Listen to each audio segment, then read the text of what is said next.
Except for when he goes, like, I will say that you're like the Barrett Moon. Like, when he's the guy and I have the listing and Barrett Moon is the inspector, like, I hate it. When my buyers have him, it's great, but I know he's going to tear my listing apart, you know? Right. And it's kind of like with you, too. When I have a bad house, I'm not calling you because I don't want your wide-angle lens on my shaky foundation. He told us a story before the show started, before we started recording, about the dirt floor and stuff like that.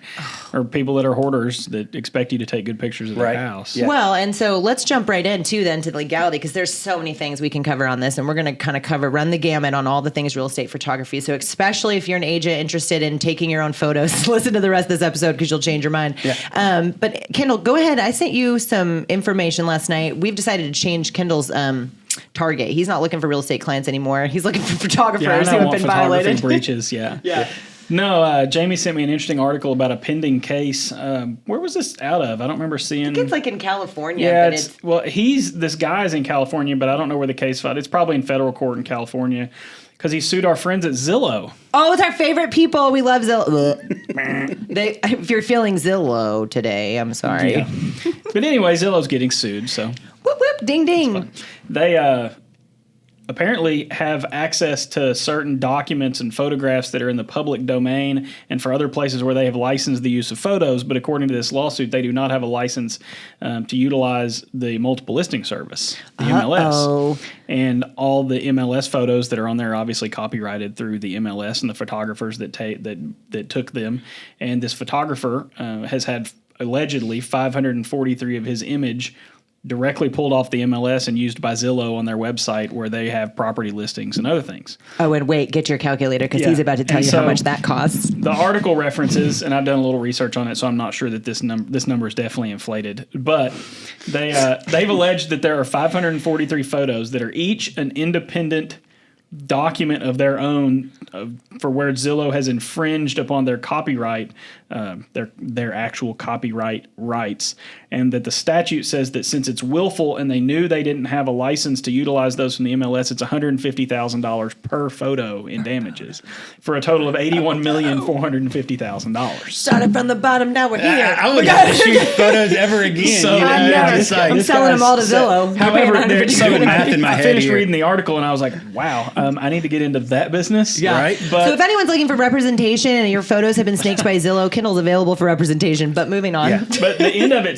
talks about how Zillow has been in similar trouble before for this. Of course they have. They don't learn their lesson. Exactly. Exactly. My 9-year-old would say jinx. But it says they've paid out over $4 million in a recent case where they wrongfully used 28,125 photos. So obviously 28,125 is a whole lot more than 543. Listen, and $4 million is a whole lot less than $81 million. Watch this.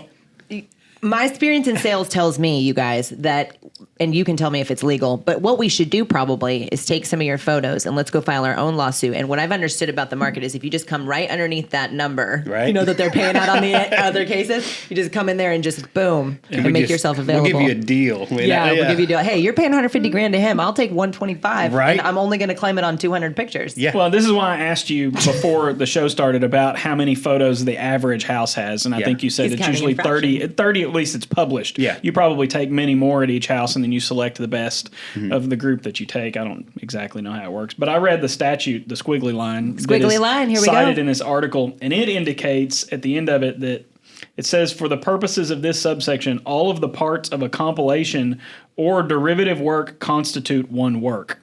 So I think what that's saying is that if you take 30 photos of my house, that's one copyright infringement if you use even all 30. I could be wrong. Right. I've never done this before, but that's what it looks like. And so if we break that down, that's roughly to learn. But that's I was about to say, for a small nominal fee of. I would say Carol Dweck would be proud of you. You don't have to explain it. With a settlement of 28,000 photos for $4 million. Is that if it's housing photos, you could very well that reduce down. Then they probably settled the case for a lower number. But if you take 543 photos, divide it by 30, you get about 13 and a half. So I rounded up 14 houses, still $2 million, $3 million. Yeah, I mean, you could retire for a couple years anyways. Right. Yeah. But till I get busier again. But what's funny Very interesting. Have you ever had anybody steal your work? I was about to say, let's go ahead and investigate. Right. Yeah, so let's talk about, and you don't have to name names on this show. We hate real estate, but we don't hate the people that cause the problem. So we try to not use their names. But if you have a story or has anybody ever stolen your photos, or have you ever been scrolling online and being like, wait, I took that photo, but it's on Zillow or, Yes. The answer is yes. The short answer is yes. So when I shoot for probably 30 different real estate companies and close to 200 different agents. Shot for at least 3 companies that I've worked for, Yes. like for me. So I shoot all across Central Arkansas, basically mainly Central Arkansas, a couple in Hot Springs, several in Conway. And so I was shooting for an agent.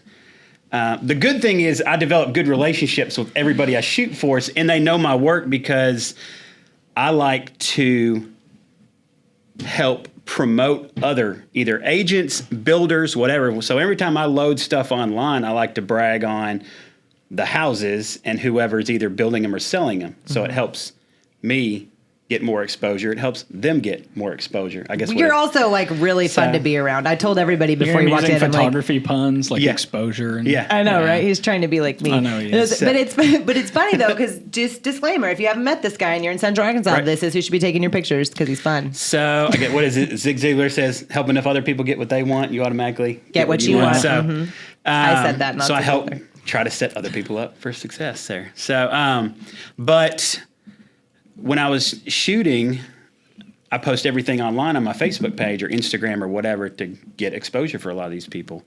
And there was another photographer, I don't know who it was, but they had approached a real estate company out in Cabot. And he was trying to get business with them, but he had used my photos. False advertisement. I took these pics. Yeah. And one of the agents recognized it and said, "Hey, I've seen that," because at the time I was sponsoring and promoting a lot of these and paying advertising money. So it had gone out to 30,000 people, 50,000 people across Central Arkansas because I look at all the analytics on my page.